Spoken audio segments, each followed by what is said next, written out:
a lot of young people are afraid to walk into any recruiting station. They think they'll be signed up the next day. But there are a lot of benefits. Yes, all the branches are risky. There is risk involved, in possibly, but there are a lot of benefits. This nation will take care of you if something happens to you in the military. They'll do the best they can through the Veterans Administration. There are other programs that look out for veterans. However, for those that come in initially, you're looking at training, education, adventure, money, a chance to serve your country, and a chance to travel. And even if we have young people out here with law violations, believe it or not, many law violations are waiverable.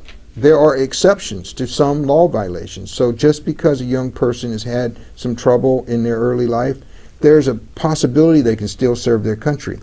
So it's a great way to serve your country and serve yourself at the same time.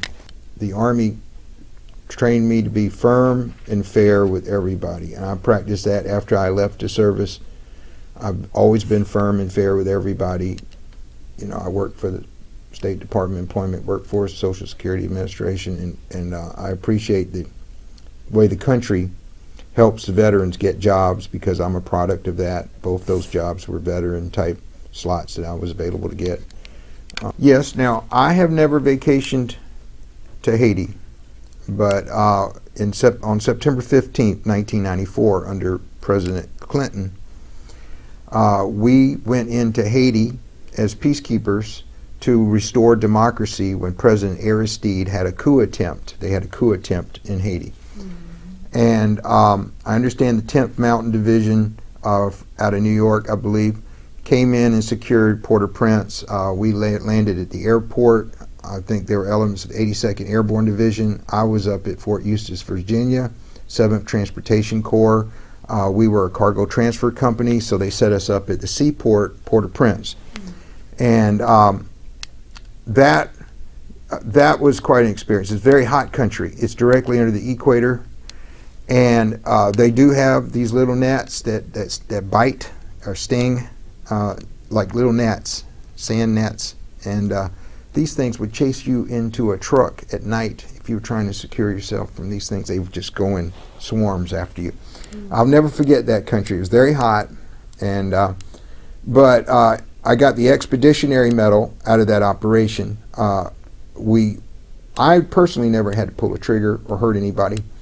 And but the Expeditionary Medal is a peacekeeping medal for engagements that are not exactly direct combat, so I enjoyed getting that award,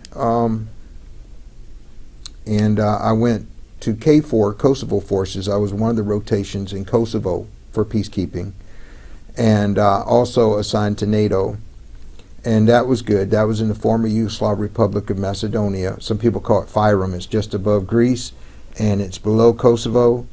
And then you have Bulgaria above Kosovo. And I would have to go up into Kosovo to our headquarters. So we went up there a lot. So those were two good operations that I was involved in. He's been firm and fair with us, and I think a lot of that probably came from the Army. But always fair, just not exactly always firm, but firm and fair. And, we were taught to keep our rooms clean, make our beds, that sort of thing. And he was a Boy Scout leader, troop master here in Orangeburg, Troop 98 at First Baptist on the Square. He did that for a very long time, and he incorporated some of that training. He taught the kids how to march, and I was a den leader under him when I graduated as an Eagle Scout. So he's been a big inspiration. If we do have people that are following the story, the Expeditionary Medal qualifies people to join the Veterans of Foreign Wars. So a lot of people don't know that. They may have the Expeditionary Medal, they may not have a combat patch. I do not have a combat patch. I volunteered for the first Gulf War, Desert Storm, and I was in the process of being trained for that operation in Fort Knox, Kentucky, and I was sent back to Hawaii, the 25th ID, because we had too many troops there. And I missed out on Iraq and Afghanistan, but that was probably close to retirement anyway.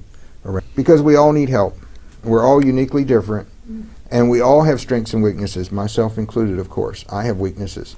And that's what it's all about, helping each other. We're all human beings in this great pond of planet Earth. We're all in this together.